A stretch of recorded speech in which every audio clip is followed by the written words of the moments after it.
Sindhu Bhairavi new promo Siva வந்து அந்த பூஜையில கலந்துக்கிறாங்க. கலந்துட்டு பூஜையுமே நல்லபடி நடந்துட்டு இருக்கு.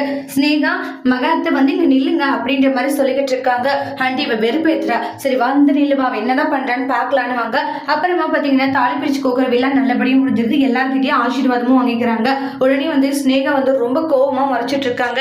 வேணும்னே ஸ்னேகாவை வெறுப்பேற்றிட்டு இருக்காங்க. சிவாவுடைய கையை பிடிக்கிறாங்க. அதை பார்த்ததுமே வந்து ஸ்னேகா ஃபீல் பண்ணிட்டு வெளியே வந்துருவாங்க. அதுக்கப்புறம் சிவா இருந்துட்டு என்ன பண்றது பண்ணிட்டு கையை வேற பிடிச்சிட்டு இருக்கியான்றாங்க. இங்க பாரு, நீ பண்றது கொஞ்சம் கூட சரியில்லைன்றாங்க. நீ எல்லாமே பொய் சொல்லிதான் இதெல்லாம் பண்ணது சீக்கிரமாவே நிரூபிக்கிறடி. அதுக்கப்புறம் இருக்குன்ற மாதிரி சிவா கோவப்பட்டுக்கிட்டு இருக்காங்க. அப்புறம் வெளியே வந்து ஸ்னேகா கிட்ட ஸ்னேகான்றாங்க, சிவா இதெல்லாம் பார்த்துட்டு என்னால கொஞ்சம் கூட பொறுமையாவே இருக்க முடியலன்றாங்க.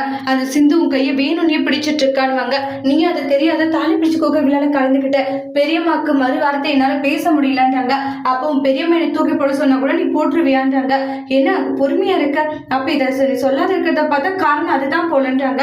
அப்படி எல்லாம் ஒண்ணும் இல்லை, என் பெரியம்மா உனக்கு தூக்கி போட சொன்னாலே நான் உனக்கு தூக்கி போட மாட்டேன். ஏன்னா எனக்கு ரொம்ப ரொம்ப முக்கியமான ஒரு தீனி, எப்படி நான் உனக்கு தூக்கி போடுவேன்றாங்க. ஃபர்ஸ்ட் அந்த சிந்து யாருன்றத நம்ம நிரூபிக்கணும்ன்றாங்க.